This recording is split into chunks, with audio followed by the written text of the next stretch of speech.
આજનો જે ટોપિક છે એ છે એસઆઈપી નું હાહાકાર. What I mean to say with હાહાકાર ઇઝ કે આજે જેટલી પણ વસ્તુ આપણે ઇન્વેસ્ટમેન્ટ ના દ્રષ્ટિકોણથી વિચારીએ તો બધી વસ્તુમાં એક એસઆઈપી નો બહુ મોટો રોલ છે. ઓકે, તો કેવી રીતે થઈ શકે આ વસ્તુ શું છે એ આપણે જોઈએ. આપણે સૌથી પહેલા ડિસ્કસ કરીએ કે કેટલી અસેટ ક્લાસ આપણે ઇન્વેસ્ટમેન્ટ માટે હોય છે. કોઈ મને ગાઈડ કરી શકશે કેટલી એસેટ ક્લાસમાં આપણે પૈસા ઇન્વેસ્ટ કરી શકીએ એમ છે? એનીબડી? કઈ કઈ જગ્યાએ આપણે પૈસાનું રોકાણ કરી શકીએ એમ છે?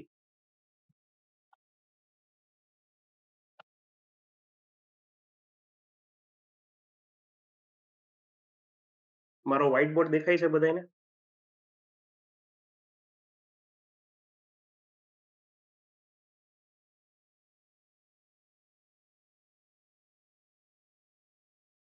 અસેટ ક્લાસ એટલે કે એવી બધી જગ્યા જ્યાં આપણે પૈસાનું રોકાણ કરી શકીએ.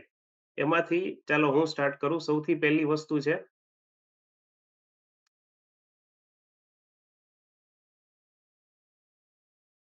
સૌથી પહેલી વસ્તુ છે એફ સોરી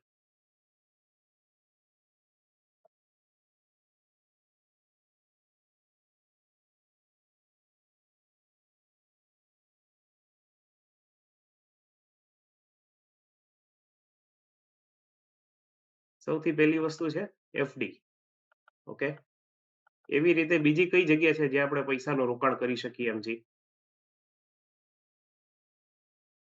ETF બધાને ઉપર. અનમ્યુટ. ETF.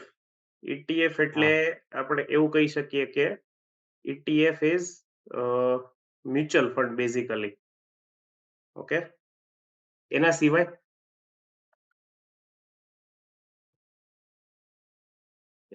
બીજે ક્યાં પૈસા આપણે રોકી શકીએ?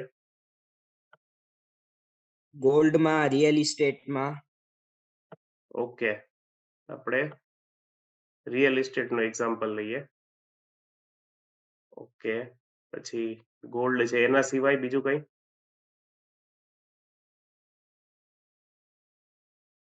હજી છે, ઘણી બધી જગ્યા છે, વિચારો જરી.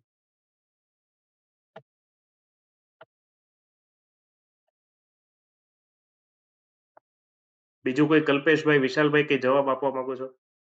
થોડુંક તમે તમારી સાઈડથી પાર્ટિસિપેટ કરશો તો વધારે ઇન્ટરેસ્ટિંગ રહેશે. રિયલ ઇસ્ટેટ છે મારી પાસે. ઓકે, ETF છે, એફડી છે, ગોલ્ડ છે. એના સિવાય આપણે કહી શકીએ કરન્સી. હા, કરન્સી કરન્સી. એટલે ગોલ્ડ, યુરો, યુએસડી, બરાબર. એ સિવાય છે એક હજી આપણી પાસે એઆઈએફ. એઆઈએફ એટલે અલ્ટરનેટ ઇન્વેસ્ટમેન્ટ ફંડ. એટલે એવી બધી જગ્યા જે નોર્મલ બધી જગ્યાઓથી અલગ છે. જેમ કે ફોર એક્ઝામ્પલ એઆઈએફમાં બહુ કોમન એક્ઝામ્પલ છે તમારું પેન્ટિંગ.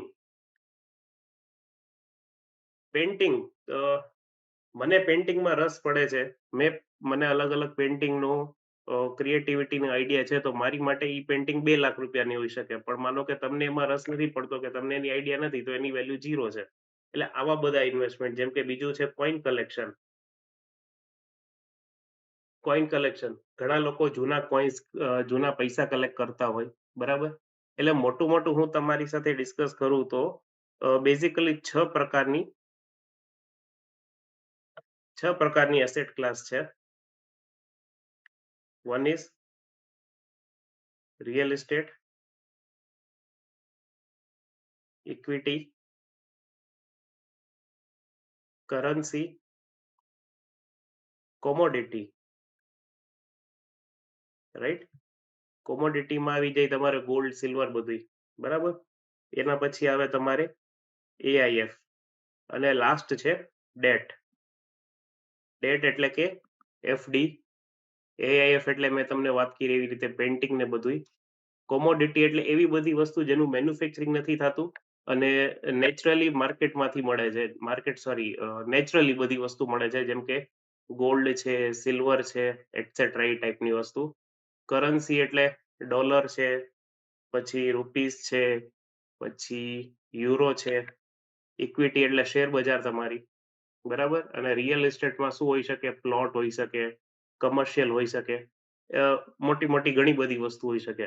પણ આ બધી વસ્તુ માં જે રોકાણ કરવા માટે એક કોમન વસ્તુ અવેલેબલ છે. આ બધી વસ્તુમાં તમારે રોકાણ કરવું હોય તો તમારી પાસે એક પ્રોડક્ટ છે, જેમાં તમે પૈસા નાખવાની વસ્તુ થાય that is mutual fund. Mutual fund એટલે કે સહિયારું ફંડ. આજે કોઈ એક વ્યક્તિ પાસે મે બી એટલી કેપેસિટી ન હોય કે એ રિયલ એસ્ટેટ બાય કરી શકે, કે એટલા બધા પૈસા ન હોય કે ઇક્વિટીમાં અલગ અલગ પ્રકારના શેર લઈ શકે. તો કરન્સીમાં બી તમને માનો કે રિસ્ટ્રિક્શન્સ આવે છે. તો મ્યુચ્યુઅલ ફંડ એક એવી પ્રોડક્ટ છે જે તમને રિયલ એસ્ટેટના પ્રોડક્ટ્સ આપે છે, ઇક્વિટીનું પ્રોડક્ટ આપે છે, ડેટનું પ્રોડક્ટ આપે છે, કોમોડિટીનું આપે છે, હેજ ફંડ્સ કરીને આવે એ એઆઈએફમાં ઇન્વેસ્ટમેન્ટ કરે છે. એટલે મ્યુચ્યુઅલ ફંડ એક એવો કોમન પ્રોડક્ટ છે જે આ બધા અસેટ ક્લાસમાં ઇન્વેસ્ટમેન્ટ કરતું હોય છે.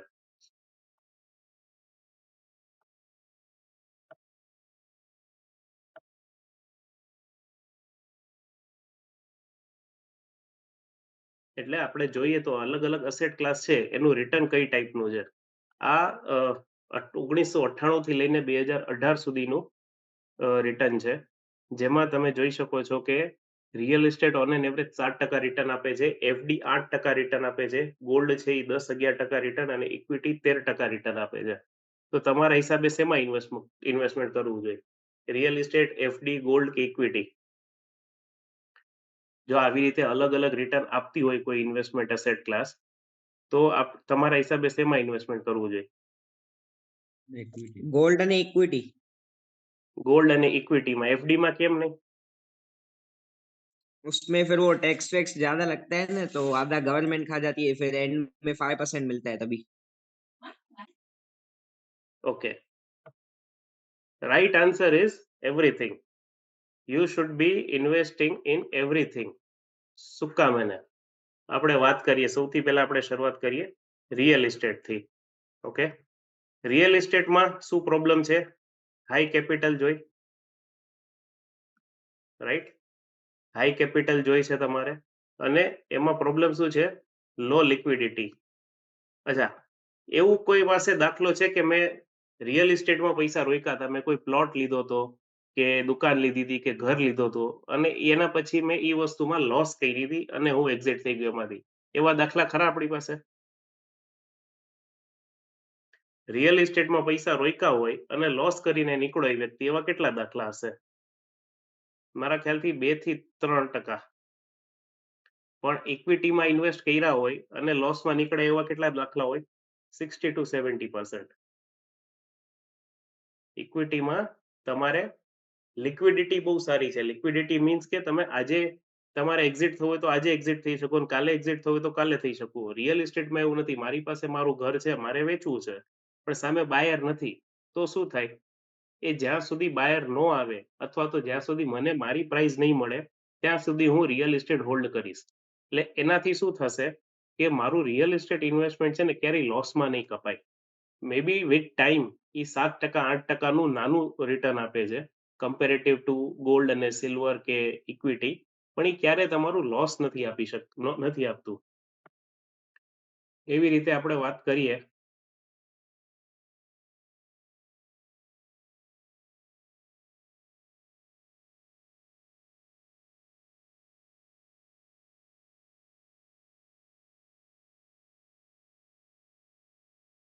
એવી રીતે હું વાત કરું તો ઇક્વિટી છે, બરાબર? લો ઇન્વેસ્ટમેન્ટથી થઈ જાય. તમારી પાસે ખાલી 500 રૂપિયા હોય તો તમે શેર બજારમાં ઇન્વેસ્ટમેન્ટ કરી શકો છો. તો 500 રૂપિયામાં શેના શેર મળે તમને? કેટલી ક્વોન્ટિટી મળે? માનો વિપ્રો સારી કંપની છે, તમે લેવા જાઓ તો કેટલા શેર આવે? એક શેર. તો 500 રૂપિયાનો એક શેર લઈએ અને એમાં આપણા પૈસા ડબલ થઈ જાય, 500 ના 1000 થઈ જાય, તો શું બેનિફિટ થાય? 500 રૂપિયામાં આપણે જે પ્રોફિટ થાય એનું આપણે શું ઉપયોગ કરી શકીએ? કાંઈ નહીં. એવી રીતે જ્યાં સુધી તમારી પાસે એક સાઇઝેબલ અમાઉન્ટ નથી, માનો કે આપણે એક એક્ઝામ્પલ લઈએ, ચાલો 1 લાખ રૂપિયા આપણે ઇન્વેસ્ટ કરીએ છીએ. 1 લાખ રૂપિયામાં શું થાય? આ 10 થી 15 સ્ક્રિપ્ટ આવે. 10 થી 15 સ્ક્રિપ્ટમાં તમે પૈસાનું ડાયવર્સિફિકેશન કરો તો કેટલા થાય? 5 થી 10 હજાર વધીને 15 હજાર કોઈ એક સ્ક્રિપ્ટમાં નાખ્યા, અને 5-7 હજાર બીજામાં નાખ્યા. એમાં તમને 5-10% રિટર્ન મળે, તો શું બેનિફિટ થાય? કહેવાનો અર્થ છે કે ઇક્વિટી છે એ સ્મોલ ટિકિટ સાઇઝ છે, હાઈ લિક્વિડિટી છે, પણ જ્યાં સુધી તમે એમાં મોટું ઇન્વેસ્ટમેન્ટ નથી કરતા તો એનો બી રિટર્ન જે છે એ નકામું થાય છે. આજે તમે એવું સાંભળ્યું હશે કે મેં પ્રોપર્ટી લીધી હતી, એમાં મને 10 લાખ રૂપિયા મળ્યા, 15 લાખ રૂપિયા મળ્યા. શું કામ એને મળ્યા? કારણ કે એમાં આપણે 30 લાખ 40 લાખ રૂપિયા ઇન્વેસ્ટ કર્યા છે. ભલે લોન લઈને લીધી હતી પ્રોપર્ટી, પણ એ આપણને 10-15 લાખનો પ્રોફિટ આપે છે જ્યારે કે આપણે એમાં 30-40 લાખ રૂપિયા ઇન્વેસ્ટ કરીએ છીએ ત્યારે. ઇક્વિટીમાં આપણને કોઈ લોન નથી આપતું. આજે હું તમને એમ કહું કે મારી પાસે એક મસ્ત પોર્ટફોલિયો મેનેજમેન્ટ સર્વિસનો એક ઓપ્શન છે, જેમાં 50 લાખની ટિકિટ સાઇઝ છે. તમે 50 લાખ રૂપિયા ઇન્વેસ્ટ કરો, એમાં તમને આરામથી 20-25% રિટર્ન હું વાર્ષિક અપાવી શકું એમ છું. મારી પાસે છે પ્રોડક્ટ, પણ તમારી પાસે 50 લાખ નથી. શું કામ એને? કારણ કે બેંક લોન નથી આપતી ઇક્વિટી ઇન્વેસ્ટમેન્ટ માટે. એટલે આ પ્રોબ્લેમ છે તમારો ઇક્વિટીમાં ડાયરેક્ટ ઇન્વેસ્ટમેન્ટ કરવાનો. એવી રીતે આપણે બીજી વસ્તુ જોઈએ, જેમ કે ફોર એક્ઝામ્પલ એફડી ની વાત કરો. હું એફડી ખાલી નથી કહેતો, હું કહું છું ડેટ પ્રોડક્ટ. ડેટ એટલે કે અ, ઉધાર. ડેટ એટલે ઉધાર. જ્યારે તમે ડેટ લ્યો છો ત્યારે તમે વ્યાજ ચૂકવો છો, પણ તમે જ્યારે એફડી કરો છો ત્યારે બેંક તમને વ્યાજ ચૂકવે છે. એટલે હું અહીંયા શેની વાત કરું છું? ડેટ ઇન્વેસ્ટમેન્ટની. ડેટ ઇન્વેસ્ટમેન્ટમાં શું આવે? એફડી આવે, બોન્ડ આવે કંપનીના, ગવર્મેન્ટના, ડિબેન્ચર આવે, આપણે એનસીડી કહીએ છીએ શોર્ટ ફોર્મમાં. આ બધી વસ્તુ શું કરે? તમને અ, વ્યાજ આપે. કેટલું વ્યાજ આવે? Around 7 to 9% or some in other cases 10% જેવું વ્યાજ આપે. એટલે તમારી પાસે વ્યાજ મળે તમને. એફડીમાં તમે પૈસા રાખો તો 6-7% જેવું વ્યાજ મળે. ઇક્વિટીમાં આમાં તમારી પાસે સ્મોલ ટિકિટ સાઇઝ 10,000, 15,000, 20,000 રૂપિયા હોય તો તમે એની એફડી કરી શકો, એના બોન્ડ લઈ શકો, અને તમને એક ફિક્સ વ્યાજ આપે. આમાં બેનિફિટ શું છે કે માર્કેટ ગમે ત્યાં જાય, તમારા પૈસા છે એ વ્યાજ સાથે બંધાયેલા છે. આજે તમે માનો કે મારુતિ કંપનીના ડિબેન્ચર ખરીદ કરો છો, જે 10%ના વ્યાજે પૈસા આપે છે.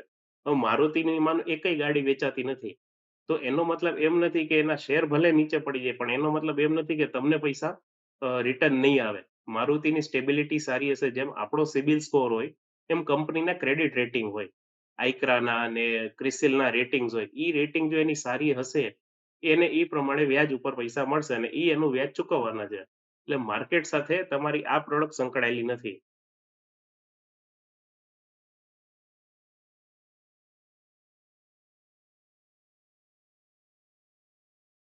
એવી રીતે તમારા પૈસા ક્યાં હોવા જોઈએ? તમારા પૈસા બધી જગ્યાએ થોડા-થોડા હોવા જોઈએ.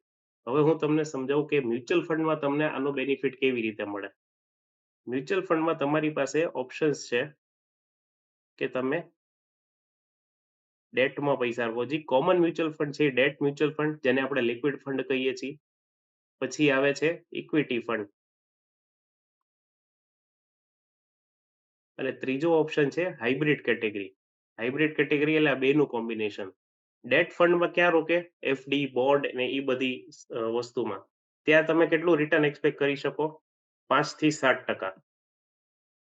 ઇક્વિટીમાં તમને કેટલું રિટર્ન મળી શકે? 12 થી 15%. અહીંયા તમારી માર્કેટની મૂવમેન્ટ ઉપર રિટર્ન આધારિત છે. અને હાઇબ્રિડ કેટેગરીમાં શું થાય છે? આનું અને આનું કોમ્બિનેશન થાય, એટલે તમને કેટલું રિટર્ન મળે? એવરેજ 7 થી 9%.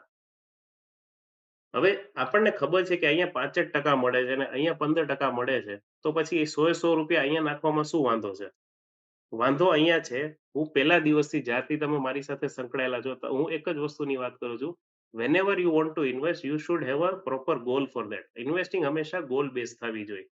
જો તમારી પાસે કોઈ એવો ગોલ છે જે તમારે 1 થી 3 વર્ષની અંદર લેવાનો લેવાનો છે, તો તમારે પૈસા હંમેશા ડેટ ફંડમાં નાખવાના છે. જો તમારો જે ગોલ છે એ 2 થી 5 વર્ષનો છે, તો તમે પૈસા ક્યાં મૂકી શકો છો? હાઇબ્રિડ કેટેગરીમાં.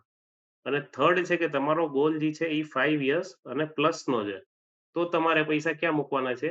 ઇક્વિટીમાં. આનું શું રીઝન છે?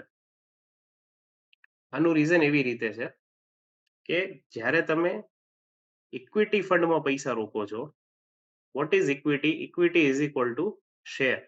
શેર એટલે ભાગીદારી. શેની ભાગીદારી? ધંધાની ભાગીદારી.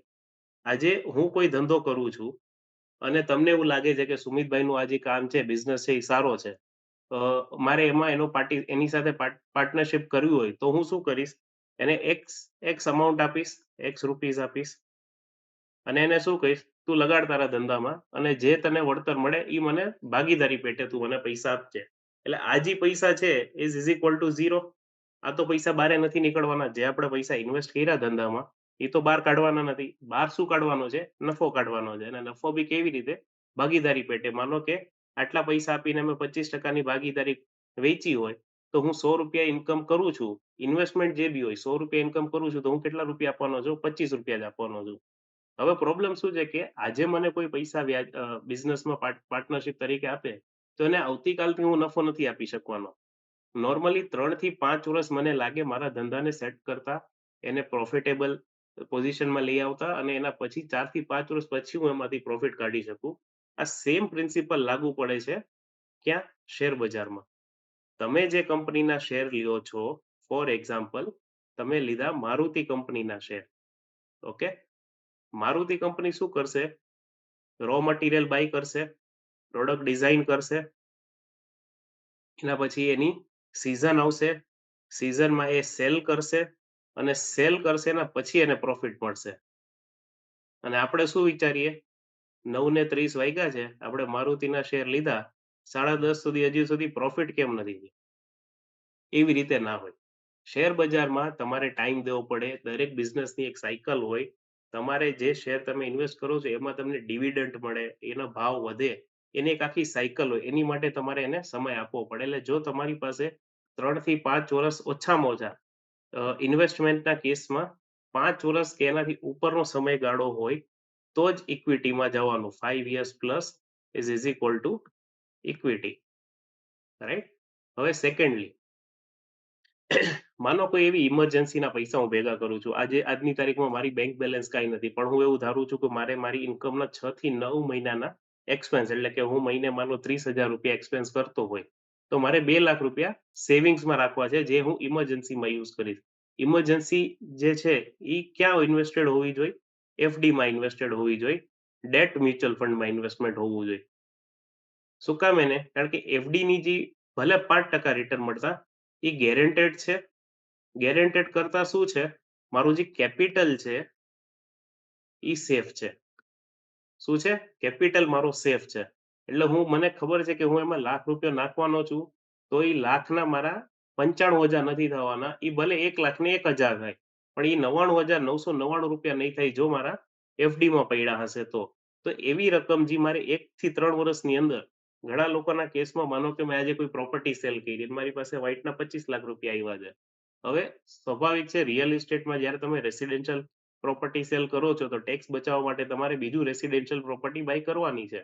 તો હવે એની માટે તમારી પાસે સમય કેટલો હોય છે? 6 મહિનાનો. હવે ઈ 6 મહિનામાં આપણે ₹25,00,000 જો ઇન્વેસ્ટમેન્ટ કરી નાખીએ ઇક્વિટીમાં, અને જેમ ઈરાન અને ઇઝરાયલનો યુદ્ધ થયો, કે આનું રશિયાનો યુક્રેનનો વોર થયો, એવું કંઈ નાની મોટી ઇન્સિડન્ટ થાય અને સેન્સેક્સ ડાયરેક્ટ 70,000 થી 65,000 આવી જાય એકાદ મહિનાની અંદર, તો આપણા ફંડની શું વેલ્યુ થાય? એ પૈસા આપણા કેવા ઘસાઈ જાય? એટલે ઈ વસ્તુથી બચવા માટે આપણે જે શોર્ટ ટર્મના પૈસા છે, ઈ ક્યાં ઇન્વેસ્ટ કરવાના આપણે? ફિક્સ ડિપોઝિટમાં. 5% ભલે વ્યાજ આવતું, રાઈટ? સેમ એવી રીતે તમારો કોઈ એવો ગોલ છે, જેમ કે નવી કાર બાય કરવાની છે. હવે કાર બાય કરવી હોય, સપોઝ 8 થી 9 લાખ રૂપિયાની મિનિમમ કાર આવે છે. હવે ખબર છે 9 લાખ રૂપિયા આપણે ક્યારેય ભેગા કરીને કાર નથી લેવાના. તો એની માટે આપણે શું ભેગું કરતા હોઈએ છીએ? આપણે એની માટે ભેગું કરીએ છીએ ડાઉન પેમેન્ટ. હવે ડાઉન પેમેન્ટ કેવું હોય? નોર્મલી 20 to 30% આપણે ડાઉન પેમેન્ટ કરતા હોય છે. એટલે સપોઝ કે 9 લાખની ગાડી હોય, તો આપણે શું કરીએ? 2.5 થી 3 લાખ રૂપિયા ભેગા કરવાનું આપણું પ્લાન હોય, અને બાકીની આપણે લોન લેવી છે. તો આ જે પ્લાન છે, એ આપણે કેટલા સમયમાં કરતા હોય? 2 થી 3 વર્ષમાં આપણે પૈસા ભેગા કરવાનું પ્લાન કરીએ. તો આવી સિચ્યુએશનમાં આ પૈસા ક્યાં ઇન્વેસ્ટ થવા જોઈએ? હાઇબ્રિડ કેટેગરીના ફંડમાં. હાઇબ્રિડ કેટેગરી એટલે એફડી પ્લસ ઇક્વિટી. હવે બેસ્ટ પાર્ટ ઇઝ કે આ કોમ્બિનેશન તમારે નથી ડિસાઈડ કરવાનું, તમારે મહેનત નથી કરવાની. તમારે ખાલી બેલેન્સ ફંડમાં પૈસા નાખી દેવાના છે. બેલેન્સ ફંડ એક એવી કેટેગરી છે, જે હાઇબ્રિડ કેટેગરીની મ્યુચ્યુઅલ ફંડ છે. તમારે ખાલી પૈસા એમાં નાખવાના છે. મ્યુચ્યુઅલ ફંડ વાળો નક્કી કરશે કે એને કેટલા પૈસા એફડીમાં નાખવાના છે અને કેટલા પૈસા ઇક્વિટીમાં નાખવાના છે. આનાથી શું થશે? જ્યારે 3 વર્ષનો તમારી પાસે ટાઈમ છે, તો ઇક્વિટીની જે અપસાઇડ મૂવમેન્ટ આવે પર્સન્ટેજમાં, એ તમે કેપ્ચર કરી શકો, અને એફડીમાં જે ડાઉનસાઇડ પ્રોટેક્ટ થાય છે, એટલે કે પૈસા ઘસાતા નથી, એ બી પ્રોટેક્ટ થઈ શકે. એટલે આનાથી શું થશે? ઇક્વિટી જેવો હાઈ-ફાઈ રિટર્ન તો નહીં મળે, અને ડેટ જેટલો ઓછો રિટર્ન બી નહીં પડે. વચમાં તમે ક્યાંક રફલી તમે 7 to 9% ની એક્સપેક્ટેશન રાખીને કામ કરી શકો. એટલે એસઆઈપી ક્યારે કરવી, કેમાં કરવી એનો નિર્ણય કેવી રીતે લેવાનો થાય કે તમારે કેટલા સમયમાં એ પૈસાનો ઉપયોગ કરવો છે. એટલે આવી રીતે તમે જો પ્લાન કરો તો તમે ઇઝીલી તમે તમારા મ્યુચ્યુઅલ ફંડની કેટેગરી ડિસાઈડ કરીને ઇન્વેસ્ટમેન્ટ કરી શકો છો.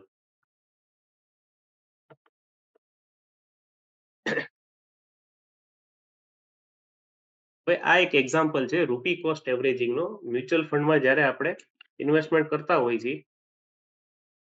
મ્યુચ્યુઅલ ફંડમાં જ્યારે તમે ઇન્વેસ્ટમેન્ટ કરો તો આવી રીતે કંઈક એનું સેવિંગ્સ થતું હોય. જ્યારે બી એક મ્યુચ્યુઅલ ફંડ હોય, જ્યારે બી એક મ્યુચ્યુઅલ ફંડ છે, હવે એક એક્ઝામ્પલ આપું છું તમને. મ્યુચ્યુઅલ ફંડમાં ઇન્વેસ્ટમેન્ટ કેવી રીતે થાય? આ ઇન્વેસ્ટર છે, એણે પૈસા એમએફને આપ્યા, એમએફએ પૈસા શેરમાં ઇન્વેસ્ટ કર્યા, શેર અથવા તો એફડી કે બોન્ડ કે વોટેવર, બરાબર. એના તમને એણે યુનિટ આપ્યા. હવે એ યુનિટનો એક રેટ હોય, એ રેટને આપણે કહીએ NAV. NAV is equal to net asset value. આનો મિનિંગ શું છે કે આજે માનો કે મેં આઈસીઆઈસીઆઈના એક ફંડમાં 1000 રૂપિયો ઇન્વેસ્ટ કર્યો, બરાબર. હવે એ 1000 રૂપિયો જે મેં ઇન્વેસ્ટ કર્યો એણે મને શું આપ્યા? એણે મને યુનિટ આપ્યા. હવે એ યુનિટનો ભાવ ફોર એક્ઝામ્પલ 10 રૂપિયા હતો. હવે 10 રૂપિયાના હિસાબે કેટલા યુનિટ આવે? 100 યુનિટ. એટલે જો હું આ ફંડમાં જેની એનએવી 10 રૂપિયા છે, એ ફંડમાં હું 1000 રૂપિયા ઇન્વેસ્ટ કરું છું તો મને કેટલા યુનિટ મળે છે? 100 યુનિટ મળે છે. મ્યુચ્યુઅલ ફંડનો બેસ્ટ પાર્ટ ઇઝ કે યુનિટ છે ને તમને એ ફ્રેક્શનમાં મળી શકે. ફ્રેક્શન એટલે કે માનો કે તમે 1000 રૂપિયા ઇન્વેસ્ટ કર્યા અને એનએવી માનો કે 9 રૂપિયા ને 95 પૈસા છે, તો તમને 101.25 યુનિટ આવી રીતે તમને મળે. જ્યારે કે તમે શેરમાં ડાયરેક્ટ ઇન્વેસ્ટ કરો, આજે 1500 રૂપિયા ઇન્ફોસિસનો ભાવ હોય, બરાબર, તો તમારે પૂરેપૂરા 1500 રૂપિયા જ દેવા પડે તો એક શેર તમને મળે, અથવા તો તમને કાંઈ ન મળે. એટલે મ્યુચ્યુઅલ ફંડમાં બેનિફિટ શું છે કે તમને પાર્શિયલ કે ફ્રેક્શનમાં બી યુનિટ તમે ઇન્વેસ્ટ કરી શકો છો. હવે એવી રીતે હવે એવી રીતે હવે એવી રીતે આ એક મેં એસઆઈપી સ્ટાર્ટ કરી છે. હવે જોવાની વસ્તુ છે, મેં 2000 રૂપિયાની એસઆઈપી સ્ટાર્ટ કરી, રાઈટ. હવે 2000ની એસઆઈપી જ્યારે સ્ટાર્ટ કરી ગયા વર્ષે, આ એક ફંડનો એક એક્ઝામ્પલ લીધો છે. એનો એનએવી હતું 10 રૂપિયા, એટલે મેં 2000 રૂપિયા એમાં ઇન્વેસ્ટ કર્યા. 10 રૂપિયાના ભાવથી મને 200 યુનિટ મળ્યા. બીજા મહિને અગેન મેં મારા ટાઈમે 1 ફેબ્રુઆરીના દિવસે 2000 રૂપિયા ઇન્વેસ્ટ કર્યા. 9.5 રૂપિયા લેખે મને 210 યુનિટ અને 210.53 યુનિટ મળ્યા. એવી રીતે જેમ જેમ ભાવ ઘટતો જાય છે એમ એમ મને યુનિટ વધારે મળે છે. જેમ જેમ ભાવ વધશે એમ એમ મારા યુનિટનો જે ક્વોન્ટિટી છે એ ઘટતી જશે. બેસ્ટ પાર્ટ ઇઝ કે મેં જ્યારે ચાલુ કરી 1/1/2023ના ત્યારે બી 10 રૂપિયા ભાવ હતો અને 1/12/2023ના બી 10 રૂપિયા ભાવ હતો. તો આઈડિયલી જો તમે એક સાથે 1 લાખ રૂપિયા અહીંયા ઇન્વેસ્ટ કરી નાખ્યું હોય તો એક વર્ષ પછી જો ઈ જ રેટ ચાલતો હોય તો તમને કેટલો બેનિફિટ થાય? ઝીરો. કારણ કે 10 રૂપિયાના ભાવથી તમે ઇન્વેસ્ટ કર્યા હતા, આજે બી 10 રૂપિયા ભાવ છે. પણ કારણ કે આપણે આમાં એસઆઈપી કરી છે એટલે શું થયું, જેમ જેમ નીચે ગયા એમ એમ યુનિટ વધતા ગયા, અને જેમ યુનિટ વધારે એવી રીતે તમને કોસ્ટિંગ જે છે એ નીચી આવે. એટલે મારું ટોટલ ઇન્વેસ્ટમેન્ટ 12 મહિનામાં કેટલું થયું? 24,000. અને આ બધા યુનિટનો ટોટલ કેટલું થાય? 2756. એટલે મારી પાસે 24,000 રૂપિયા ઇન્વેસ્ટ કર્યા પછી 2756 યુનિટ ભેગા થયા. અને એવરેજ યુનિટ પ્રાઇસ મારી કેટલાની થઈ? 8.71. હવે છેલ્લો પ્રાઇસ શું છે? 10 રૂપિયા. તો 10 રૂપિયા અને -8.71 મારો પ્રોફિટ કેટલો થાય છે અહીંયા? 27,563 મારી ટોટલ વેલ્યુ થાય છે 24,000ની.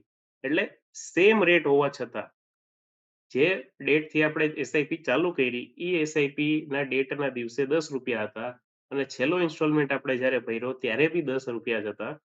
ભાવ આખા વર્ષમાં તમે આમ જોવો તો કઈ મુવમેન્ટ નથી, જે મુવમેન્ટ હતી વચમાં હતી અને અલ્ટિમેટલી પાછો એને જ ભાવ આવીને ઊભો રહ્યો. તો બી મારી જે ઇન્વેસ્ટમેન્ટ છે એનો મને પ્રોફિટ મળે છે હમણાં 3,563 રૂપિયા. એ શું કામ? એને એસઆઈપી ના હિસાબે. જો મેં એસઆઈપી નો કરી હોત અને લમસમ ઇન્વેસ્ટમેન્ટ કર્યું હોત વન ટાઈમ ₹10 ભાવમાં, તો 1 વર્ષ પછી મને કેટલા મળતા હોત? કાંઈ નહીં. આ એક એક્ઝામ્પલ છે. આપણે એસઆઈપી થી પ્લાન કરી. હવે કેટલા લોકો ઇન્ટરનેશનલ ટૂર એવરી યર લે છે. દર વર્ષે ફરવા જાય છે આઉટ ઓફ કન્ટ્રી. છે આમાંથી કોઈ જી દર વર્ષે જાતું હોય?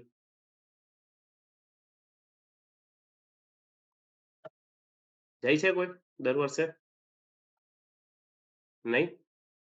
અચ્છા, આ એક એક્ઝામ્પલ છે. તમારે જો વિના વર્લ્ડ કરીને એક વેબસાઇટ છે જે ટ્રાવેલ્સનું કરે છે. આ એક અ, દુબઈનો પેકેજ છે 4 નાઈટનો ખાલી, જેની આજની પ્રાઇસ છે ₹1,00,000 પર પર્સન. એટલે આજે મારી ફેમિલી માટે હું એવું પ્લાન કરું કે ના મારે ફરવા જવું છે, તો હું, મારી વાઈફ ને મારી ડોટર 3 જણાના ₹3,00,000 થાય. હવે મને આ એક બહુ મસ્ત ઓપ્શન આપે છે. મારી પાસે પૈસા નથી એટલે એણે કેટલા શું ઓપ્શન આપ્યો? ₹5,632 ભરો ખાલી. શું લખેલું છે? ₹5,632 ભરો અને તમે દુબઈ ફરતા આવો. આ લોકોએ શું કર્યું? કોસ્ટ ઓફ એક્વિઝિશન છે એ ઘટાડી નાખી. કોસ્ટ ઓફ એક્વિઝિશન એટલે કે કોઈ વસ્તુ મારે એક્વાયર કરવી છે, કોઈ વસ્તુ મારે બાય કરવી છે, તો ₹1,00,000 મારી માટે મોટી રકમ છે. પણ ઈ જ વસ્તુ જો હું ઇન્સ્ટોલમેન્ટમાં બાય કરું તો શું થાય? મારી કેપેસિટી મોટી થઈ જાય. કારણ કે ₹5,000 હું મહિને કાઢી શકું છું. ₹1,00,000 મે બી એક સાથે નહીં કાઢી શકું. હવે આ ₹5,00,000 નો લોજિક શું છે? નો કોસ્ટ ઈએમઆઈ. તમે જ્યારે 24 હપ્તા કરો ₹5,632 ના, ત્યારે એક વ્યક્તિ દુબઈ જઈ શકે અને એ કેટલું થાય એનું? 1.25% નો વ્યાજ. 1.25% એટલે આને આપણે સિમ્પલ કેલ્ક્યુલેટ કરીએ. 5632 મલ્ટીપ્લાય બાય 24, એટલે હું ₹1,00,000 ને 1,35,000 ચૂકવવાનો છું. આ જ વસ્તુ મારે કરવી છે. તો એવું થઈ શકે કે હું આ વસ્તુ કર્યા જગ્યાએ હું 1 વર્ષ પાછળ કે 2 વર્ષ પાછળ લઈ જાઉં મારા આ ડ્રીમને. દુબઈ આપણે જાવું છે. દુબઈ જવામાં કોમ્પ્રોમાઈઝ નથી કરવાનું. પણ એવું બની શકે કે આપણે મંથલી જો પૈસા ભરવા હોય, તો 5,600 ના ઈએમઆઈ ભરવા કરતા આપણે ખાલી 3,000 ની એસઆઈપી કરીએ તો? ઈ 3,000 ની એસઆઈપી તમે જો 24 મહિના કરો ને, તો જે રકમ આ લોકો કહે છે ₹1,00,000, એનાથી વધારે તમે ઇન્વેસ્ટમેન્ટ તમારું ભેગું થઈ જાય ₹3,000 થી. કારણ કે 3,000 એક વર્ષના કેટલા થાય? 36,000. 36 દુ 72,000. ઈ 72,000 ગ્રો થઈને છે ને ₹1,00,000 થઈ શકે જો માર્કેટ સારું પરફોર્મ કરે, 15% ની આજુબાજુ તમને રિટર્ન મળે તો. તો જો પોસિબલ હોય ને આપણે મંથલી જ જો પૈસા કાઢવા હોય, તો પછી એસઆઈપી કરાય ઇન્સ્ટોલમેન્ટ ભરવા કરતા. બીજું છે, ઘણા લોકોને આઈફોન પરચેસ કરવાનો બહુ શોખ હોય છે. આઈફોન પરચેસનું હું તમને એક હિસ્ટ્રી આપું તો આઈફોન 7 2016માં કંઈક ₹70,000 આજુબાજુ. પછી આઈફોન 8 72,000. એવી રીતે દર વર્ષે એક એક આઈફોન લોન્ચ થતો ગયો અને ઓન એન એવરેજ 70 થી ₹75,000 એની બેઝ મોડલની પ્રાઇસ હોય છે. એટલે કે સૌથી લોએસ્ટ મોડલ અને સૌથી લોએસ્ટ મેમરી વાળું 128 જીબી ને એવી રીતે. હવે નોર્મલી આપણે આઈફોન લેવા જઈએ ને એટલે આપણને બેઝ મોડલ તો ગમે જ નહીં. આઈફોન 14 લેવું હોય તો પ્રો જ લેવો પડે આપણે, કે આઈફોન 15 લઈએ તો પ્રો મેક્સ જ આપણે પ્લાન કરીએ. તે છતાંય હું એવું અઝ્યુમ કરું છું, આ મે બી પ્રાઇસ જે છે એ ખોટી હોઈ શકે, ₹5,000-10,000 નો વેરિએશન હોઈ શકે. પણ હું એવું અઝ્યુમ કરું છું ₹75,000 તો મિનિમમ તમારે આઈફોનના છે ને આજે જે વ્યક્તિ આઈફોન 14 કે 15 વાપરે છે, એને ખબર જ છે હમણાં ઓક્ટોબર, નવેમ્બર, ડિસેમ્બરમાં નવો આઈફોન લોન્ચ થશે, આઈફોન 16 આવવાનો જ છે ને એની ઈ લોકોને તૈયારી કરવાની જ છે. તો આપણને ખબર જ છે કે દર વર્ષે નવો આઈફોન લોન્ચ થાય છે અને આપણને શોખ છે આઈફોન લેવાનો. તો આપણે ત્યારે નો કોસ્ટ ઈએમઆઈ કરવાના છીએ, 7,000 8,000 પર મંથના હપ્તા કરો ને બહુ 24 મહિના હપ્તા ભરો. એના કરતા ઈ હપ્તા આપણે એડવાન્સ ભરવાના ચાલુ કરી દઈએ તો. ઈ જ વસ્તુને આપણે એસઆઈપીમાં. હવે આ બંને કેસમાં મેં તમને જે એક્ઝામ્પલ આપ્યો દુબઈનો કે આઈફોનનો, આ બધા સિનારીયોમાં તમારી પાસે સમય છે 1 થી 3 વર્ષની અંદર અને આઈડિયલી તમારે શું કરવાનું હોય? ડેટ ફંડ એટલે કે લિક્વિડ ફંડમાં એસઆઈપી કરવાની હોય, જ્યાં તમારે 5 થી 7% ની રિટર્ન મળે. એટલે આવી રીતે નાનું-નાનું ખાલી આપણે કેલ્ક્યુલેશન કરીએ અને આપણે દર મહિને હપ્તા ભરવા જ છે. લોનના તમે જ્યારે હપ્તા ચાલુ કરો છો, એ આપણે દર મહિને કેશ ફ્લો આઉટફ્લો થાય જ છે ને. તો આપણે ઈ જ આઉટફ્લો રાખીએ, પણ ખાલી જે વસ્તુ આજે લઈએ જેને ખાલી 1 વર્ષ પાછળ ડીલે કરી નાખીએ. કારણ કે આ કોઈ એવી વસ્તુ નથી, જેટલી બી વસ્તુ માટે આપણે લોન લઈએ છીએ, સાંભળજો, જેટલી પણ વસ્તુ માટે આપણે લોન લઈએ છીએ ને, ઈ એકેય એવી વસ્તુ નથી જેની વગર તમારું જીવન ના ચાલે. એક હોમ લોન છે ને, એ જ એવી વસ્તુ છે, જે તમારે લઈ લેવી જોઈએ અને હોમ લોન બી કેવો લેવો જોઈએ? જે તમે 10 વર્ષની અંદર પ્રીપે કરી શકો. એટલે કે આજે તમારી એન્યુઅલ ઇન્કમ માનો કે ₹5,00,000 હોય તો તમારો જે ઘરની પરચેસ છે ને, એ 50,00,000 થી મોંઘો ઘર ન હોવો જોઈએ. જો એવી ત્યાં સુધીનો તમે હોમ લોન લ્યો છો અને ઈ ભરો છો, ઈ જ એસેન્શિયલ ખર્ચો છે. એ સિવાયના જેટલા બી આપણે લોન ભરીએ છીએ ને, એ બધી નોન એસેન્શિયલ છે. ઈ બધી વસ્તુ 1 વર્ષ, 2 વર્ષ પછી આપણે કરી શકીએ એમ. જે તમે કાર લોનની વાત કરો, મોબાઈલના ઈએમઆઈની વાત કરો કે પર્સનલ લોનની વાત કરો, બધી વસ્તુ આપણે 1, 2, 3 વર્ષ પાછળ ધક્કો મારી શકીએ એમ છીએ. તો મારી ખાલી સલાહ ને મારો ખાલી આગ્રહ એટલો છે કે તમે જે દર મહિને હપ્તા ભરવા માંગો છો, ઈ લોનની જગ્યાએ આપણે એને એસઆઈપીમાં કન્વર્ટ કરી નાખીએ. મારી પાસે આજે ડિસ્કશનનો આટલો જ પોઈન્ટ હતો. તમારી સાઈડથી કંઈ પ્રશ્ન હોય તો મને પૂછી શકો છો તમે.